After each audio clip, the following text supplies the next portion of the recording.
Hello everyone, আসসালামু আলাইকুম। কিভাবে কাতলা মাছ রান্না করলে সবথেকে বেশি মজা হয়, সেভাবে আমি কাতলা মাছ রান্না করে আপনাদের দেখাবো। কাতলা মাছ আমি ধুয়ে পরিষ্কার করে নিয়েছি। এখন এখানে হলুদের গুঁড়া আর মরিচের গুঁড়া, স্বাদ মতন লবণ দিয়ে মশলার সাথে মাছ মেখে নিব। আমি আজকে কাতলা মাছের কালিয়া রান্না করব। তাই মাছ ভাজার জন্য এই মাছের মধ্যে কিন্তু আমি আদা রসুন বাটাও মেখে নিয়েছি। মাছ আমি সরিষার তেলের মধ্যে ভাজবো।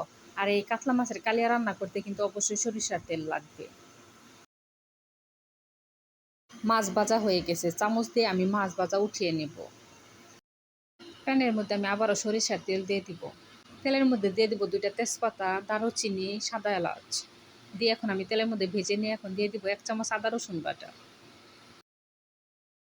আদা রসুন তেলের মধ্যে ভেজে নিয়ে এখন আমি দিয়ে দিব পেঁয়াজ বাটা।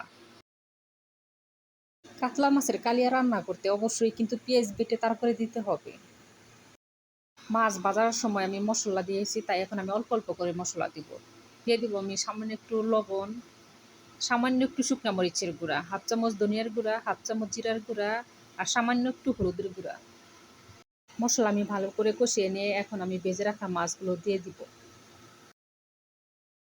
আমি এখানে পেঁয়াজের বেরেস্তা আগে ভেজে নিয়েছি, তাই প্যানের মধ্যে যখন আমি তেল দিলাম তখন পেঁয়াজ ভেজে নিয়ে নেই। আপনারা যদি উপরে বেরেস্তা না দেন তাহলে কিন্তু শুরুতে যখন তেল দিবেন তখন পেঁয়াজ কুচি করে ভেজে তারপরে নেবেন বেরেস্তার মতন করে।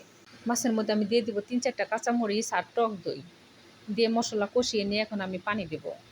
আর যেহেতু আমি কালিয়া ভুনা ভুনা করবো তার জন্য আমি বেশি পানি দিব না। এখন আমি উপরে দিয়ে দিব বেরেস্তা।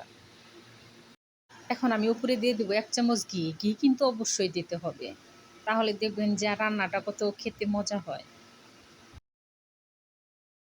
মাছের মধ্যে যেন সব মশলা ঢুকে, ঘি ঢুকে, তার জন্য আমি মাছ বারবার উল্টিয়ে দিব, যেন মাছের অপর পাশেও মশলা আর ঘি ঢুকে। মাছের সব পাশে সমানভাবে মশলা ঢুকলে খেতে অনেক ভালো লাগে। আমার ভিডিও যদি আপনাদের ভালো লাগে অবশ্যই লাইক, কমেন্ট, শেয়ার করবেন আর আমার চ্যানেলটি সাবস্ক্রাইব করে চ্যানেলের পাশেই থাকবেন। আমার মাছের কালিয়া রান্না হয়ে গেছে, এখন আমি মাছ উঠিয়ে নেব।